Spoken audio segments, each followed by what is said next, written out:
call the meeting to order. Chairman Eckhoff is trying to connect, and unless and until he does, I'll run the meeting. When he does, I'll be happy to turn it over to him. We'll take the call, please. Okay, Chairman Eckhoff. Member Covert. Member Here. Yeah. Member DeCiani. Here. Member Elliott. Here. Member Keeley. Member Kajewski. Here. Member Larson. Member Noonan. Here. Member Pachalski. Member Renahan. Here. Member Tornatore. And Member Zay.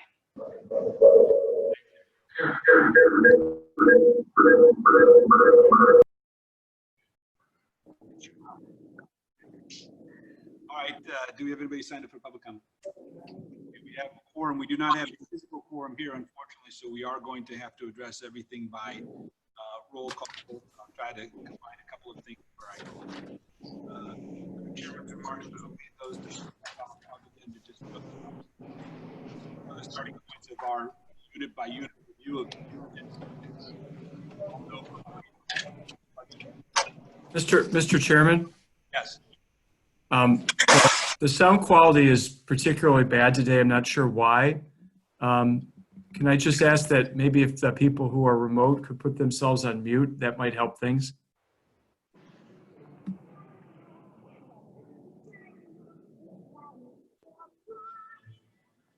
All right, is that any better? That is, thank you. Okay. So just to repeat myself, I'm going to leave chairman's remarks to Chairman Eckhoff if he's able to join the meeting, other than just to say this is the start of our budget process. We'll have to start. We obviously started that last week. You all know what we're facing. We have two budget presentations this morning from the State's Attorney's Office and the Public Defender's Office. You received the materials as we promised last week so that we could get those. I do see Chairman Eckhoff on the line. Chairman, do you want to take over or you want me to keep going? Keep going. All right. So with that in mind, I'll entertain a motion to approve the minutes of the JPS meeting of Tuesday, July 7, 2020. We have a motion and a second. Any discussion? Seeing and hearing none, roll call. Okay. Member Zay. Member Eckhoff. Aye. Member Covert. Aye. Member DeCiani. Aye. Member Elliott. Aye. Member Healy. Member Kajewski. Aye. Larson. Aye. Member Noonan. Aye. Member Pachalski. Aye. Member Renahan. Member Renahan. Aye. Member Tornatore. Aye. All ayes. All right, those are approved under budget transfers.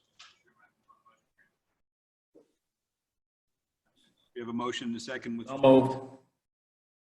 budget transfers. Any discussion as to these? Seeing and hearing none, need a roll call. Aye. Member Eckhoff. Aye. Member Covert. Aye. Member DeCiani. Aye. Member Elliott. Aye. Member Kajewski. Aye. Member Larson. Aye. Member Noonan. Aye. Member Pachalski. Aye. Member Renahan. Aye. Member Tornatore. Aye. All ayes. Okay, on to resolutions. And entertain a motion to combine and approve items A through E, which are all acceptance and appropriations of various grants. So moved. Second.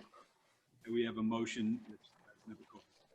A motion and a second to combine and approve those resolutions. Any discussion with respect to any of them?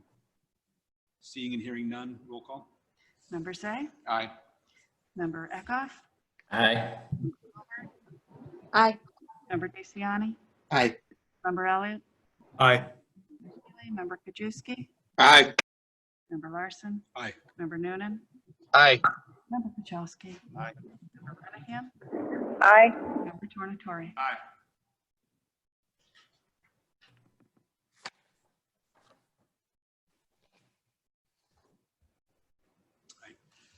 All ayes, those are approved under procurement requisitions. I'd entertain a motion to combine and approve items A through F.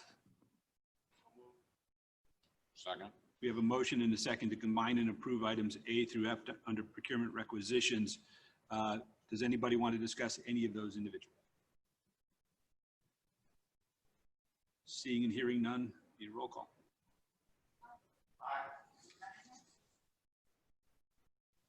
Aye. Member Tornatori. Member Say. Aye. Member Eckhoff. Aye. Member Covert. Aye. Member DeCiani. Aye. Member Elliott. Aye. Member Healy. Member Krajewski. Aye. Member Larson. Aye. Member Noonan. All ayes, those are approved. On to grants. Chairman, I'm going to move buying grant, 9 grants, 10 travel, and 11 informational. Motion to combine and approve 9 grants, 10 travel, which has 3 separate authorizations, all at no cost to the county, and 11, which is the information public defender's statistical report. We have a second. We have a motion and a second to combine and approve, or at least receive and place on file the informational item. Any discussion with respect to any of those? Member Chaplin. Just a question with the travel. Is this, let me put my glasses on. Is this an overnight travel that they're staying? Yes. Okay, so I'm just a little concerned that we're sending employees to travel overnight with COVID. Are there any concerns about safety? Will they come back and then work from home for a while, or how are we going to deal with that? Just because we don't want to have our employees, exposed. We do have Murray Snow here. You can speak to that. We're going to be traveling inside Illinois. Oh, yeah, but still staying at a hotel and things like that. I don't know. Yeah, good morning, ladies and gentlemen. This is one overnight travel. The 2 are overnight travel for one night. They will be staying in a hotel. They will be tested when they get back. The only reason they're staying in a hotel is because they're starting so early in the morning down in Urbana. So when they get back, they will be tested, and if there are any symptoms, they will be forced to stay home. But the 2 going down to Urbana next week are both volunteers. They are members of our communications unit, so they are not normally in the office with our regular staff. Okay, great. I just want to make sure that there were precautions. Testing is a great idea, so thank you very much. Okay, any further questions or comments with respect to any of these items? Seem to have lost member to start, by the way. Seeing and hearing none, roll call, please. Member Eckhoff. Aye. Covert. Aye. Member DeCiani. Aye. Member Elliott. Aye. Member Healy. Member Krajewski. Aye. Larson. Aye. Member Noonan. Aye. Member Pachowski. Aye. Member Renahan. Aye. Member Tornatori. Aye. Member Desart is back on. Did you get your vote? Okay, gotcha. Sorry. Okay, all ayes, those are all approved. On to your favorite thing, our budget presentations, and we will start with the public defender's budget.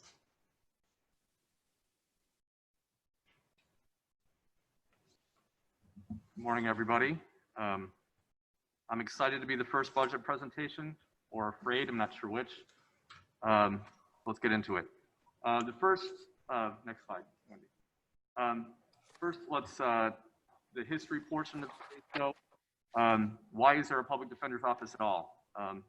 Other than the right thing to do, the U.S. Constitution requires it. Essentially, if you can't afford an attorney on a criminal case, provide one free of charge. That's the way our criminal justice system is set up. Next slide, please. We're the ones to make sure that everyone does it right. We advocate for anyone who can't afford their own advocate. Justice in our community depends on it. The principles of the legal system depend on us as well.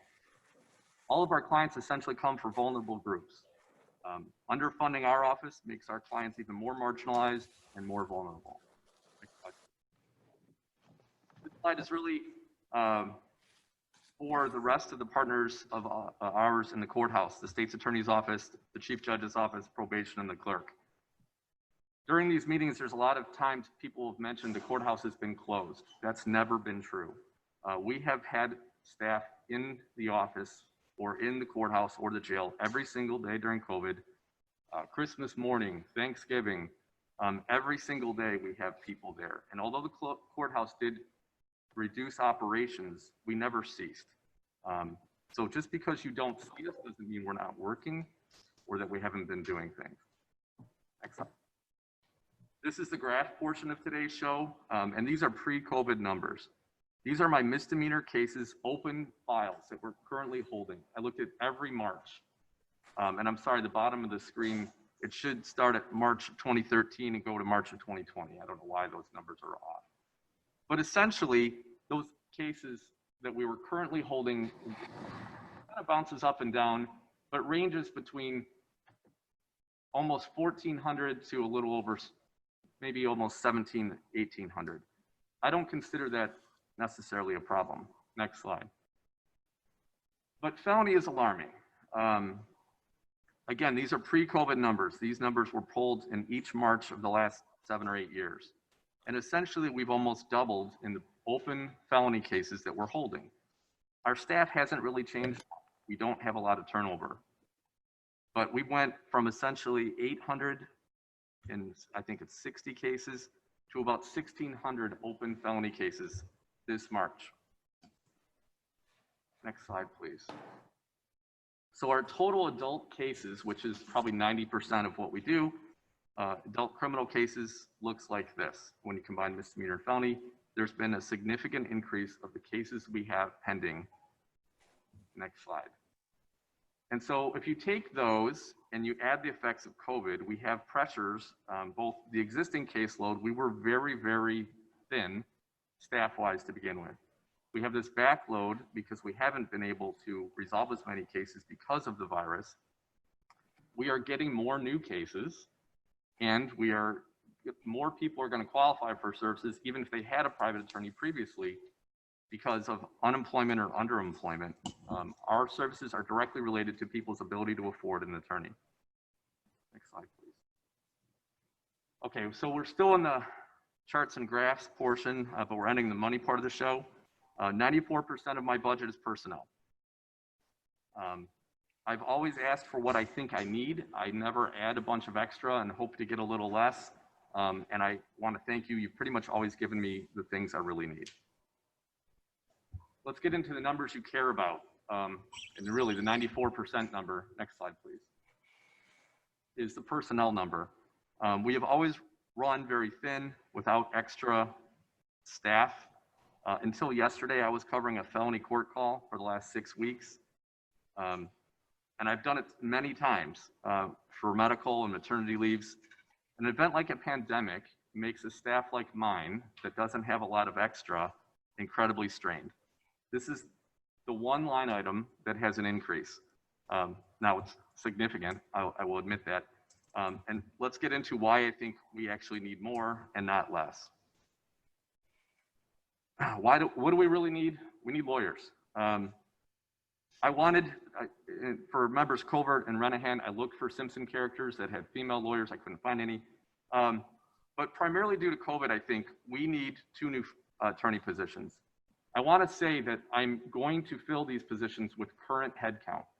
It's unfunded, but I'm going to stay within my headcount. I have 2 open headcount right now, and I need to fund that.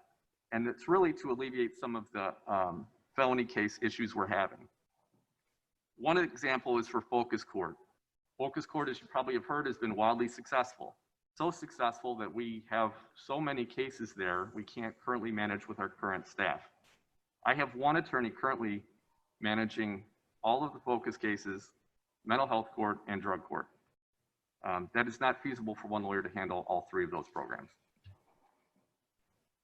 In the past, I asked for funding and got partial funding to fill that spot, and I told you I wouldn't fill it unless I needed it. I haven't filled it, but now I need it.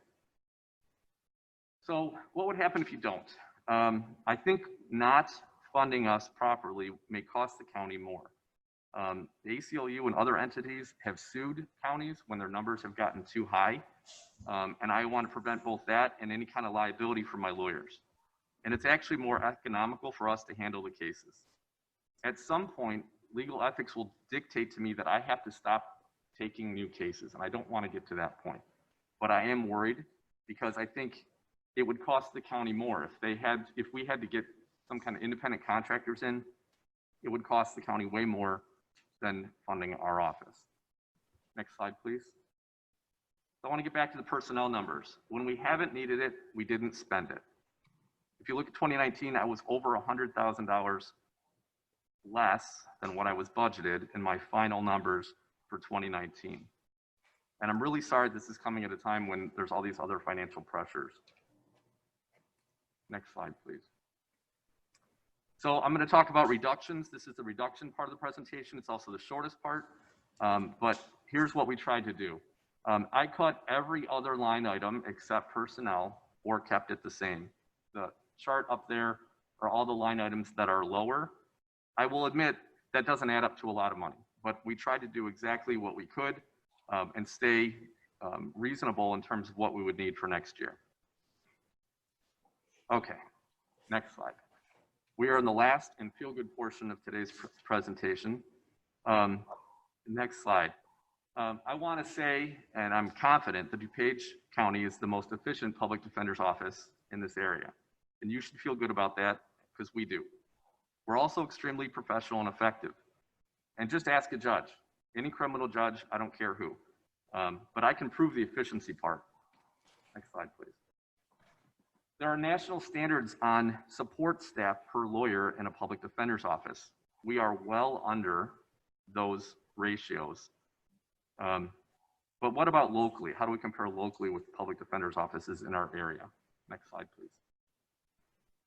These are the head counts of the public defender's offices in DuPage, Kane, Lake, and Will. Again, my request does not change this slide. These are 2020 head counts. We are the lowest.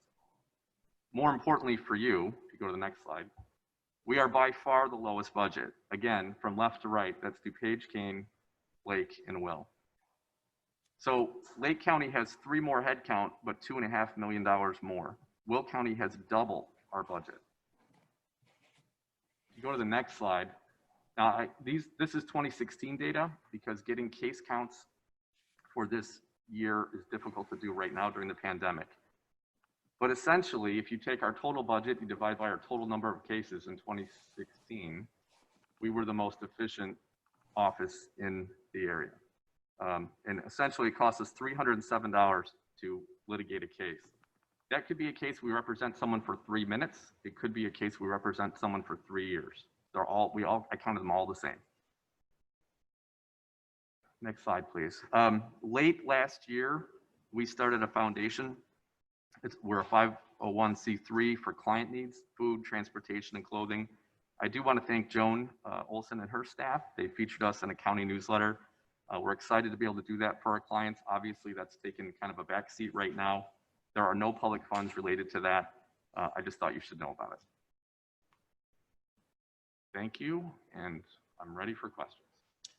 Can we close the screen so I can see everybody? First of all, Jeff, thank you very much. I got to say, every year I think you give the best budget presentation of any department. That's no offense to anybody else, but you're thorough, entertaining, and actually very explanatory. So I do appreciate that. Thank you. With that, I'll open up to questions. Member Pachowski, and then Member Elliott. You do a great job. Backlog of cases, and if we have social distancing on our court calls a lot less. So eventually, it seems to me we're rising with stuff that's on the back burner, and our court calls are, what are they, 1/3 what they used to be. There's going to come a point in time where we're going to have to start addressing this huge backlog. If there is a huge backlog, how do you see that happening, or what's going to go on in the future with this? I think it's going to take everybody to participate. I think the way we litigate cases or resolve cases may have to change because we're going to have so many. So I think it's going to take a team effort between my office and Mr. Berlin's office to try to, I think, prioritize the cases. Right now, there are caps to how many cases we can call in each courtroom per day. That has helped. And I do think that at some point we're going to go to a remote, more like a Zoom court, like in the criminal arena. I don't know if we're going to get there, how soon we will get there, but I know they're doing that in other parts of the courthouse, in civil and domestic relations. That was my point. Why aren't we doing more Zoom hearings in these criminal cases? Because I think with the caseload that we have, Zoom hearings make more sense to move certain cases along. Because how many cases are pleas and how many go to actual trial? And just having a case on a call moves it along. And the second point, with people laid off with COVID-19, you have to have a volume of more people coming in now too. We do. I don't know what the numbers were yesterday, but I know there was a day last week we had 25 people come down for an interview to our office. We are not doing those interviews in our office. We're getting their information and we're doing it remotely. My investigators are calling those people. I do think we have been able to still kind of move the ball on the cases. So a lot of times if we're trying to get discovery or we're subpoenaing records or we're negotiating, those things still happen. And we can do those even without the clients present. And a lot of times the judge will waive a client's presence if it's not absolutely necessary. I do think due process concerns would make it difficult to do hearings and potentially pleas, or at least contested pleas remotely. I think that would be problematic. But we are looking into potential waivers. Other counties are doing waivers for those kind of things and having a client sign off on them. But that's something we have just started to discuss. Thank you. Yeah. Really? Yeah, so thanks for your presentation, which was really informative. And I thought The Simpsons was pretty funny too. I guess my question is about the stats you put up on our peer collar counties. Yeah. I mean, those differences are pretty stark. And I'm curious if you could just comment on maybe what's driving some of the cost, either savings on our end or costs incurred on the other end. For example, Lake County, I think you pointed out that they had only 2 more headcount than we did, but substantially more spending. So obviously the additional spending isn't driven by headcount. What's driving that? Are they utilizing some sort of a technology, or is it capital? What is it? You know, I'm not certain. In each county is a little different. I can tell you, like, I can give you a few examples. One of these counties paid in 2020, $33,800 for covering bond court. We paid 0. So bond court is part of an attorney's assignment. I've made it a part of their assignment. I do give my staff a couple of personal days to cover that, but I don't give them any money. Whereas I think it might be Kane County, I don't remember. One of the counties is giving people actual cash to show up before work, after work, and on the weekends. One of these counties for trips and training was budgeted $25,000. We were budgeted $6,000. We are our own CLE provider. I don't know if they go outside for training or how they do that, but we provide our own, not exclusively, but primarily. I would say 90% of our continuing education is provided in-house by our staff or inviting guests to speak. And that's a pretty minimal cost. We have to pay to register with the CLE entity in the state, but I can't explain why there's more in all of those other counties. I do know that we're very thin. I mean, we don't really have extra people. So I have warm bodies in every room, and when someone isn't here, that's problematic.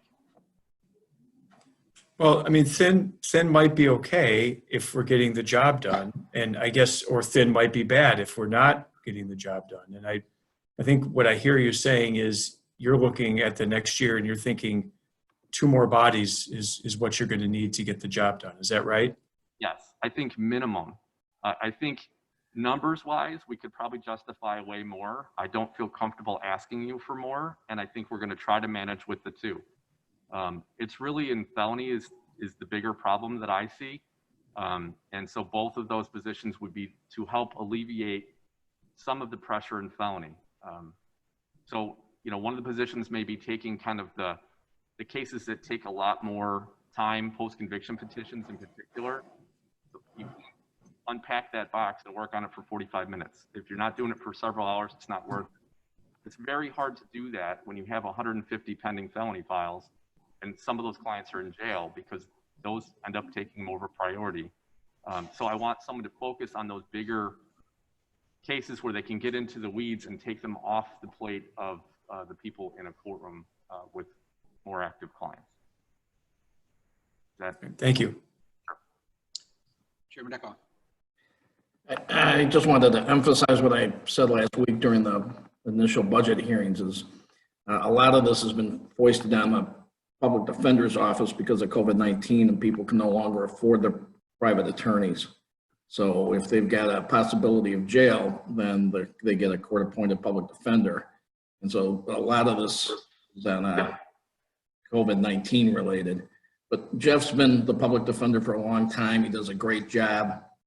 And we've always, at the county board, and I've heard state's attorneys talk about it, that we want a stout public defender's office, not just because people deserve good defense or the ACLU's coming in, but it also protects the victims and the families of crime, because you don't want to claim of incompetency of counsel and have to relitigate and retry the case again. And so we've got good public defenders, and the people who are victims of crime only have to go through this once and not go through an appeal process and then retry the case. So I'm surprised that Jeff's only asking for 2 people right now. I wouldn't be surprised if things get worse and more people drop their private attorney, that we're going to need more than that. But I definitely support the 2 he's asking for now. Member Desart, and then Member Tornatore. Thank you. This doesn't really have to do with the budget. Well, yeah, it does. It has to, it goes toward your 2 employees you'd like to hire.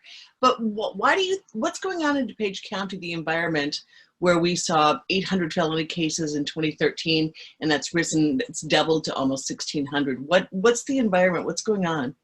I think I don't know that it's necessarily just our county. And I don't think there's one solid answer to that. I can give you a brief example. Last week I was reviewing a case when I was still covering a court call, and it was a car burglary, and it was about 2 inches worth of police reports, right? So I don't know how long it took me to get through that, an hour or whatever.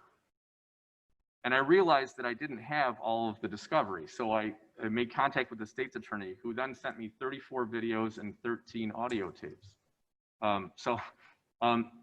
10 years ago, I think there was much less discovery. Now with body cameras, squad videos, certain crimes have to be video recorded every time they talk to a witness, depending on the kind of case. So there's just a lot more to go through. So instead of just the 2-page or the 2 inches of police reports, now I have hours, dozens of hours of things that we have to wade through. And as a lawyer, I don't feel comfortable personally pleading someone guilty to a crime if I haven't looked at everything, because I don't know what might be there. So there's just a lot more to navigate in a felony case, or really in a misdemeanor. The same thing applies to DUI. DUIs aren't simple. They're not 3-page police reports anymore. They're 3-page police reports and a bunch of videos and audio tapes that we didn't get a decade ago. Jeff, I'm asking about the number of crimes. I'm not sure, and I think Mr. Berlin would be better able to answer in terms of if there's a rise in crime, because he has 100% and I only have what we get appointed to. So I don't know if we have gotten appointed to more. I know we're not resolving cases as quickly because of the amount of discovery, at least in part, I think that's why. But in terms of the rise in crime, I know the felony numbers, at least the last couple of years, had been up. I don't know if they are this year or they were, but we've been getting a higher percentage of felony for the last several years. Misdemeanor has remained more or less stable, which is reflective in my numbers.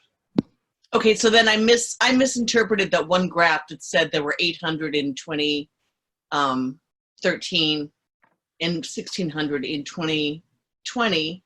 You were talking about hours of, I thought it was number of crimes.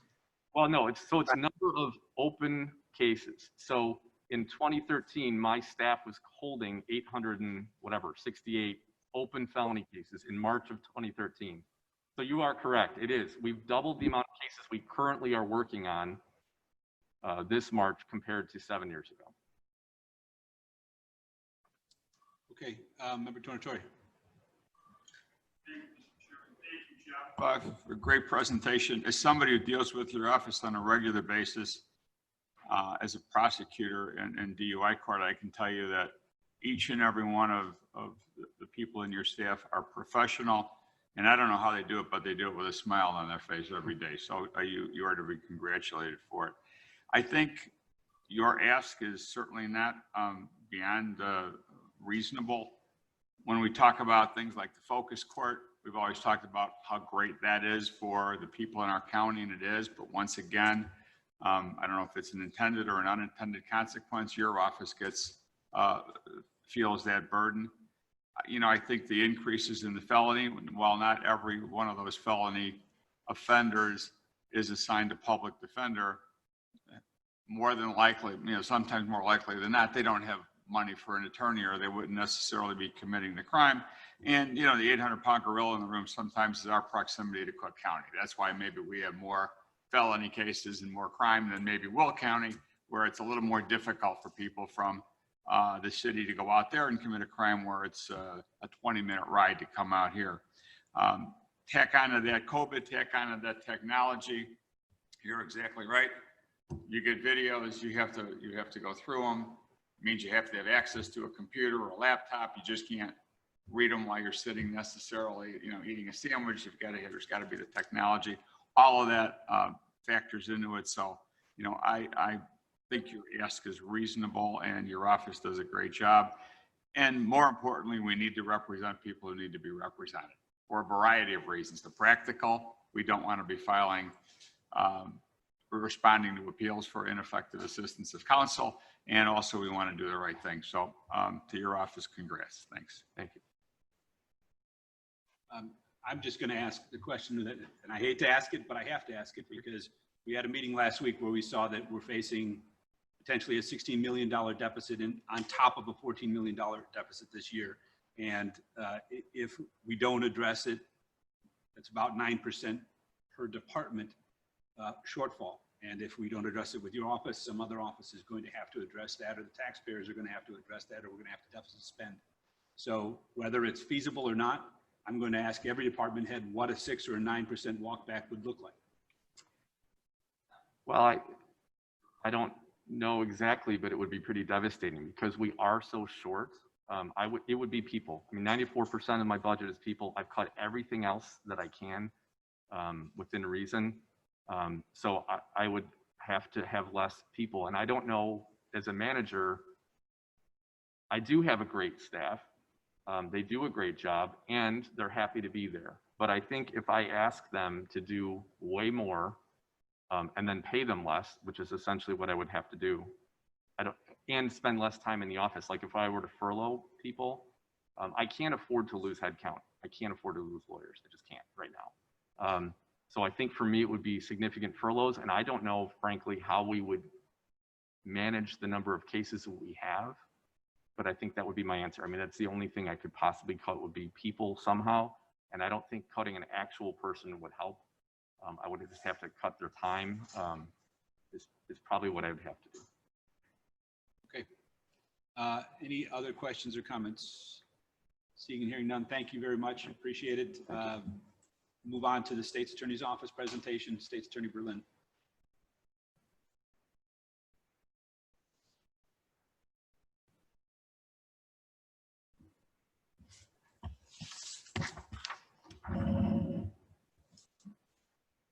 And let me just say, while we're getting set up here, I apologize. I know there's an environmental committee. I'm on that committee. I already informed the chairman that I can't be there. We need to go through these budgets. So, good morning. Good morning. So I will talk about some of the numbers, what we're dealing with, and moving forward, what we're asking for. And let me just start by what we're asking for is not an increase an increase due to additional headcount. We're actually just asking to fund the open positions that we have, that we've intentionally left open in order to meet our budget for this year. So our proposal for 2021 is 4.5% or $442,715 more than last year. That just assumes filling the 8 open positions that we have, including 4 assistant state's attorney positions and 4 support staff positions. It also includes an increase in our information and technology services line item by $47,000. That's for TechShare and Input Ace, which all of our cases now are being handled digitally. All of the discovery is being tendered digitally. And it's also allowed a number of our attorneys, when they don't have cases up in court, to work from home so they can still work on their files. I would remind this committee that in 2015, we eliminated one position. In 2016, we eliminated 9 more positions. So we've eliminated 10 spots in the past 5 years. In 2018, we agreed to leave 8 support positions vacant in order to meet the budget. We did not seek to fill those spots in 2019 or 2020, nor are we asking to fill those positions in 2021. Over the past 15 years, we've stayed within our budget every year. We've made the necessary cuts and adjustments, and yet we have performed at the same level while absorbing those costs to our budget. We heard from Mr. York in terms of the number of cases and felonies, and just a little historical data. If you go back to 2013, there were 2,467 felonies. In 2014, that went down to 2,197. We saw a big increase in 2017, where it went up to almost 2,700. In 2018, there were over 2,900 felonies. In 2019, we had 2,864. So far, for the first 6 months this year, 1,123.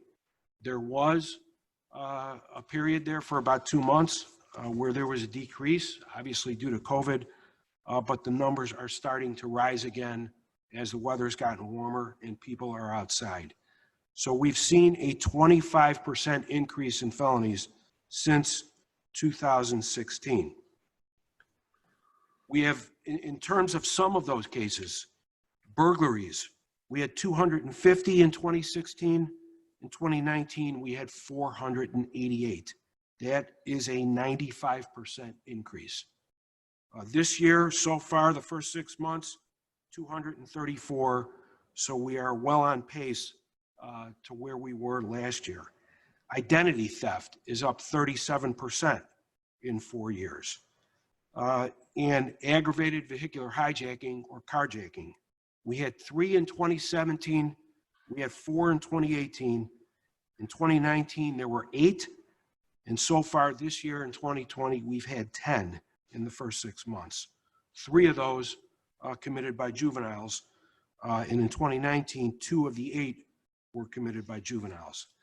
Our felony caseload, total pending cases right now is 2,700. Last year at this time, we had 2,500. So we have an 8% increase, which is due to 2 things. Obviously, cases have been being disposed of on a slower pace due to COVID-19. And also, the Bail Reform Act has resulted in more cases because we've seen a huge increase in failures to appear. And when they don't appear after 30 days, at least in the class 3 or higher felonies, they get indicted for bail jumping. So that has also increased our caseload. The heroin opioid epidemic continues to be a problem. We saw a 32% increase in possession cases from 2018 to 2019. 240 heroin fentanyl possession cases, up from 182. The good news is our prescription pill cases are down 22%. But unfortunately, what we've seen is people that can't get prescription pills, who are addicted to those pills, then turn to heroin. Mr. York talked about the focus court. This is a courtroom that received an award from NACO, and it continues to produce outstanding results. But we have 434 predisposition cases in that courtroom and 529 post-disposition cases.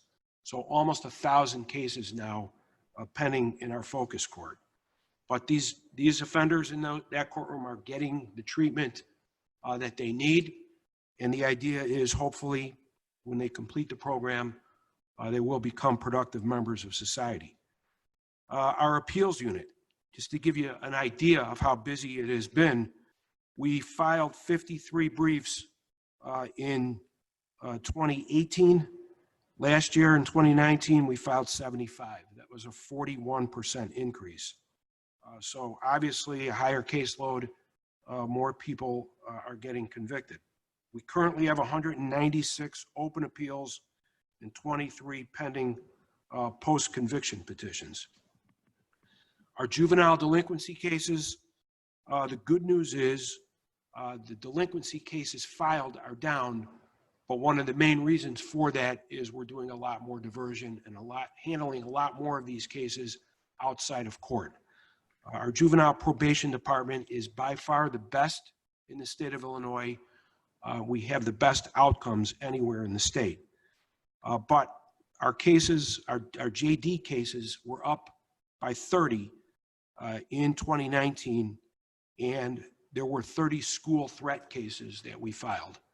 So that explains that increase. Obviously, any case involving a threat to a school is taken extremely seriously, and those cases are handled in court as opposed to out of court.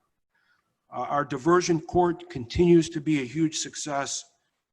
We've now accepted 319 cases since the program started. This past year, we saw a 40% increase in the number of cases accepted into the program. There's currently 77 active cases in our diversion court, and we continue to operate with a 97% success rate. So it's an outstanding program. These are for first-time, non-violent felons.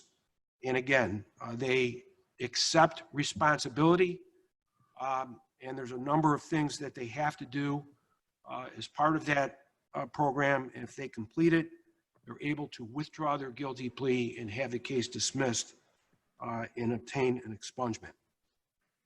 Child support, we went from 4 attorneys down to 3. Just a few years ago, we had 6 attorneys. We've cut that in half. We have 3 attorneys, and we're still bringing in over $40 million a year in unpaid child support. Again, we have, in terms of percentages, compared to the other collar counties, we lead the way, and we continue to do so and provide a great service to the community. So again, my ask is not to increase headcount, it's just to fill the open positions that we have. As I've said in the past, we continue to negotiate cases and handle each case on a case-by-case basis and come up with, we believe, with what is a fair disposition, but we will not make offers or negotiate cases based on our inability to try them because of financial reasons.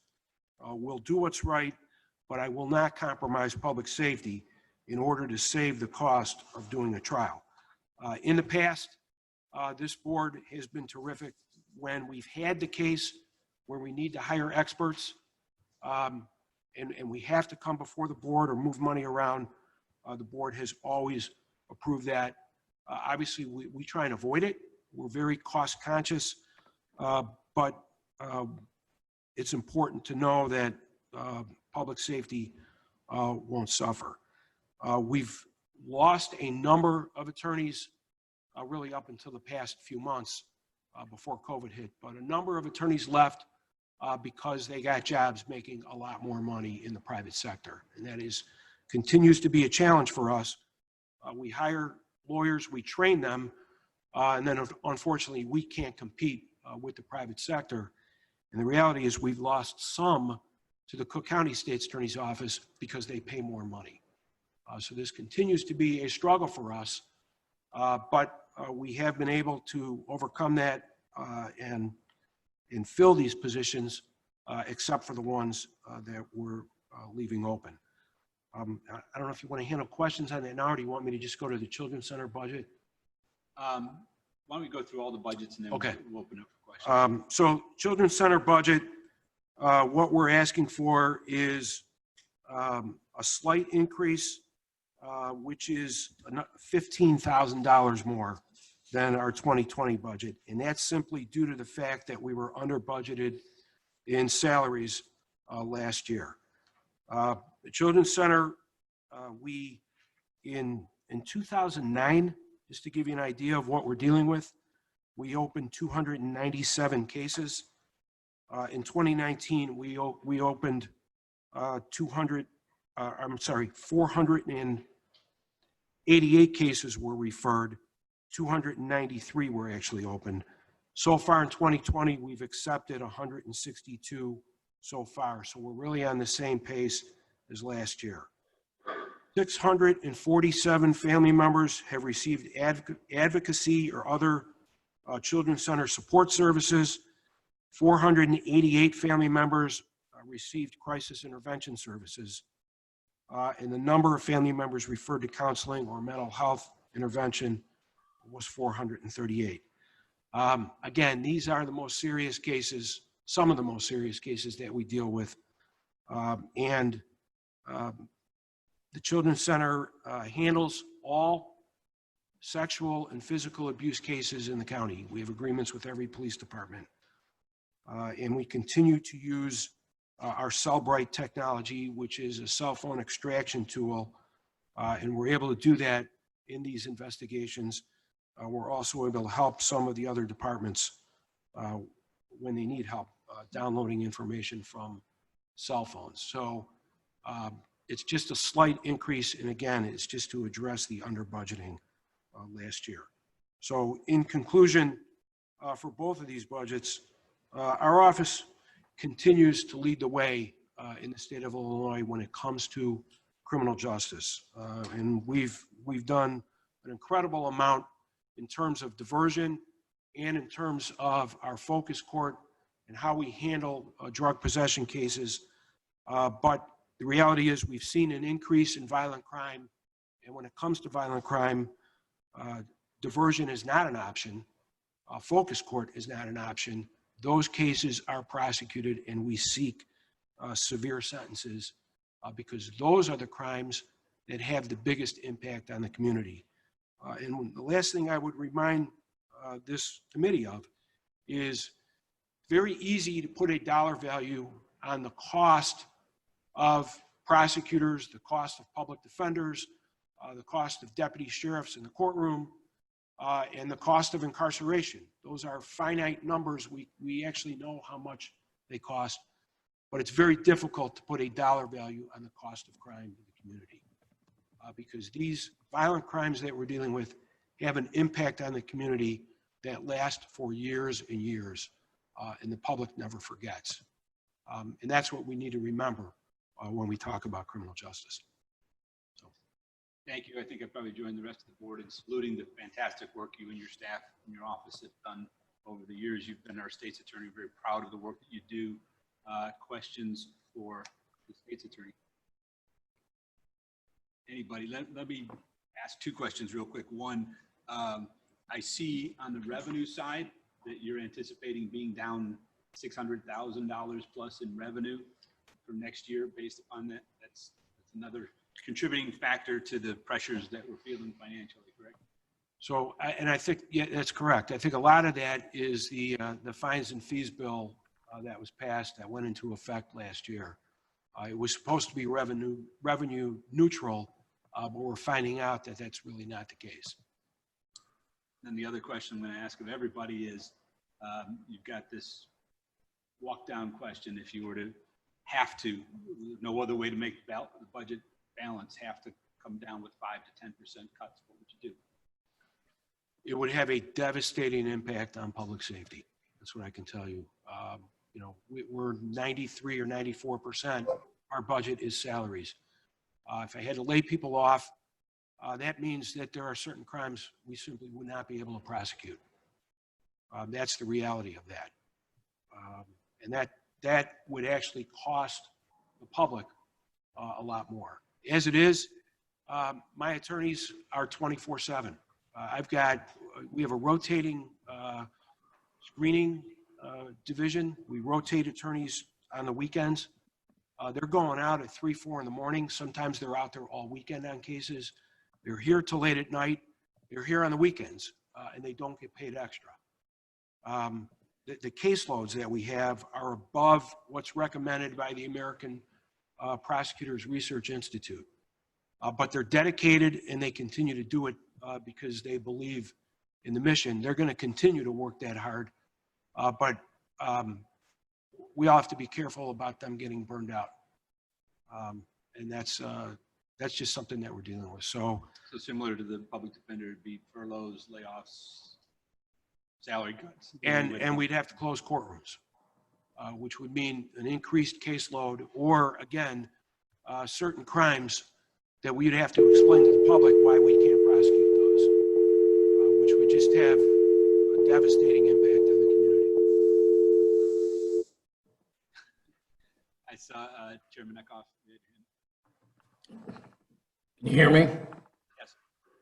Well, I'd like to echo what Mr. Larson said. You do a great job, you and your office, and it's really been a pleasure working with you over the last few years. How many of the defendants that you end up prosecuting are from outside of DuPage County? I would estimate over half. And that's based on, I know that almost half of the jail population is from out of county. And just from occasionally, on a typical Monday morning, I will go through the cases that we filed over the weekend. And sometimes I look to see where they're coming from. And it's always at least half are coming from out of county. Okay. And then I've been to a NACO, a Judicial Public Safety meeting for the last couple of years in March, and they continue, portions of the country continue to push this bail bond reform where there's little or no money put up by a defendant. And I keep reading in the papers how, especially in Cook County, these people get out of jail and go back to their neighborhood and terrorize those people again, or continue to, I don't know, I read some story about somebody who carjacked 5 cars in 5 days because they kept letting them out. The last car he hijacked was the first one he started with. So do you have any comments regarding how effective or ineffective that system is? I can tell you, based on the numbers that we've seen here in DuPage County, that the new bail law has been a failure. We've seen a huge increase in failures to appear, people not showing up in court. One of the carjackings that we charged early this year was a person out on bond for a felony in Cook County. He actually violated his bond in Cook County and then posted a second time and was out and came out here and committed a carjacking. The state's attorneys, Illinois State's Attorneys Association has written a letter to the Supreme Court, and we've told them that we would support a change in the law that would basically be an in or out system. But it's our request that anyone out on a forcible felony, there should be a presumption of detention. The reality is that may actually increase the number of pretrial detainees here in this county.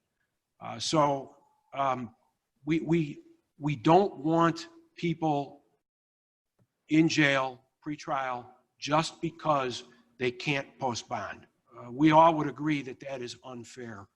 But we do want those who are a danger to the community awaiting trial, we do want them detained. And there are a number of measures in place, including the right to a speedy trial, to protect their rights. It's trying to find the right balance, and I know that we're very involved. We were involved with the General Assembly trying to address this issue, and unfortunately everything kind of got put on hold in March with COVID. Thank you. Thank you. Member DeCiani. Thank you, Chairman. Bob, as you know, I've always been a fan of your office. I think you do a great job. You've got great staff, and we've got a huge, as you mentioned, increase in especially violent crime and felony crime, most of which is coming out of Cook. Are there any opportunities? I brought this up at finance, last finance meeting. I know we've got public information folks in your office. We have them at the county board office. We have them at the sheriff's office. Everybody seems to have their own staff in that area. Is there any opportunity to possibly consolidate some of that staff and have county board staff helping you out in those areas, or look at ways to try to without hurting your boots on the ground, so to speak, but possibly get some consolidation in that area. I don't know what your staff costs in that area, but how many people you have dedicated for public relations or public information. But that might be something that we might be able to look at across the board and see if there's any ways we can consolidate some of that and possibly, save some dollars there without hurting, services and the effectiveness of your office. We have one public information officer, Paul Dira, who really does an outstanding job. And the problem with trying to consolidate that position is Paul spends a lot of his time in court following these cases, so he gets the facts right. We also have to remember that we've got a Supreme Court Rule 306 and 308, which limit what we can say about a pending case. And we have to be very careful about the information that we're putting out. Oftentimes we'll wait until right after bond court because we can comment on things that are part of the public record. But we're always very careful to avoid jeopardizing a defendant's right to a fair trial. I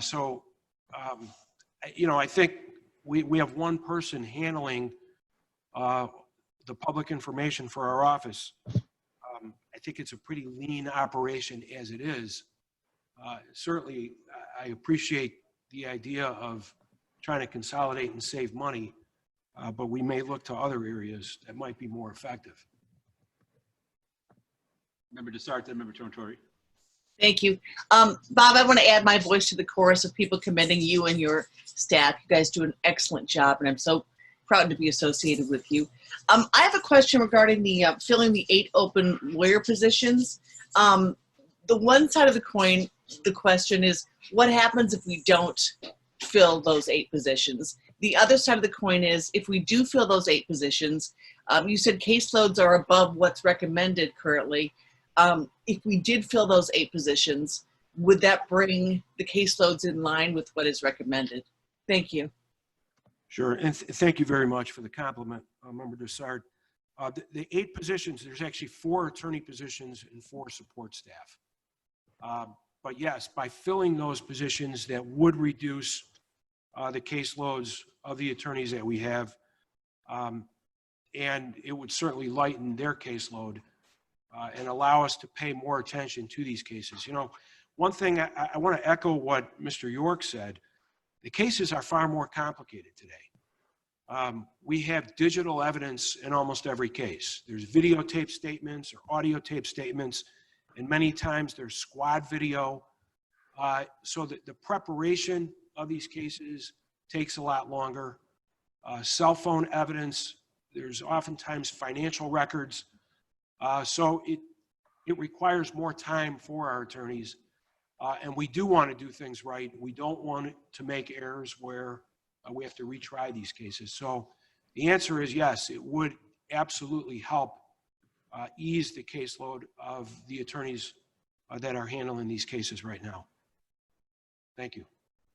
And what would happen if we did not fill those 4 lawyer positions? What would your department look like then? I'm trying to play devil's advocate on both sides. Thank you. So, right now we're operating with these positions open. We did that intentionally, and people are just working harder. They're going to continue to do the work. That's the kind of people I have in the office. They come in, again, on the weekends. They're here in the evenings. It's just my concern is I don't want them to get burned out. And obviously, the more overworked they are and the less sleep they get, there's a higher chance that we're going to make errors. That's just proven. So that is something that we all need to be concerned about. Thank you. Joe Torre? Thank you, Mr. Chairman. Thank you, Bob. Everything I said about Jeff York and his office, I'll say about yours. You guys do a magnificent job. I work with your office at least 3 days a week. They are professional, and I think what's unique about the criminal justice system, particularly during COVID, is that there are things that you can't do dealing with criminal justice that you could do with being an accountant or something else. You can't Zoom a murder trial. You can't have the kinds of things that we're doing remotely that way. I know there has been significant consolidation even in the DUI courts. We used to have 3, we now have 2. You've got state's attorneys who are going back and forth to those rooms. I see them going from room to room and working very hard. So I think that while we're asking everybody to take a cut, and I know that if you didn't get the money, your office would still do the job. I think we need to somewhat prioritize where the cuts are going to come from as opposed to across the board, and understand that there are unique situations in some of our departments. And again, the criminal justice system being one of them, when we're spending hundreds of thousands of dollars to build a new courtroom so that we can have another courtroom for jury trials because of the social distancing problem. That in and of itself might, is almost the equivalent of what you're asking for. So those are the things we have to focus on. And, again, summing up, you do a great job. I'm glad you're here. We're dealing with the proximity of being in a county that I've also happened to practice in and prosecute in. Quite frankly, the difference between Cook and here is a joke. State's Attorney's Office in Cook County, they're dedicated, wonderful young state's attorneys, but it's like a fish, boy. It just starts at the top and it smells and it comes all the way down. And that filters throughout the entire courthouse, from the judges to the state's attorneys to the public defenders to the clerks to deputies. You walk into Maywood, Rolling Meadows, or anywhere else in a criminal case, then come out here. It's like going to Schaumburg Boomer Stadium and Yankee Stadium. There's a significant difference. We should be proud of that. We need to continue that. And your office has got us there. Thank you. Thank you. If I just have one more thing, you talked about the justice system in the county, the level of cooperation that we have. When there's an issue, Jeff York and I talk all the time. We're able to talk to the chief judge when issues come up, sometimes after hours. Our sheriff, our probation department, our stakeholders, we all work incredibly well together. And it's kind of unique in that regard. So thank you. Number Zay. We're going to cut everybody across the board 9%, whatever. It's not. I mean, we have to look at priorities of what we have here in this county. Is the criminal justice system a priority here in DuPage County? I think it is. So I think we have to find other ways to cut. We have to look at areas that are not mandated that county government do. Those should be the first ones that should be cut. I mean, when I'm hearing, when Member Larson asked you about cutting, being closing courtrooms, not prosecuting crimes, that's a big warning to me. That stuff, that's a priority of mine, and I think a priority of this county is public safety and keeping our residents safe. And I think we have to find, this board has to find another way of cutting funds or doing, because of the pandemic, other areas we're gonna have to cut. But criminal justice system, I do not think is one of those areas we're gonna have to be able to cut. It's just too important, and that's who we are in this county. And I think that's why people come and have lived here for years, is because of the safety that they have. And if we were to cut your office and the public defender's office, sheriff's office, I think that would have a devastating effect here, not only to our staff, but county overall. So we have to find other ways to be creative and, set priorities here to what we have to do in the county. And it's between, hate to say it's between cutting criminal justice, cutting $1 million out of the grant fund.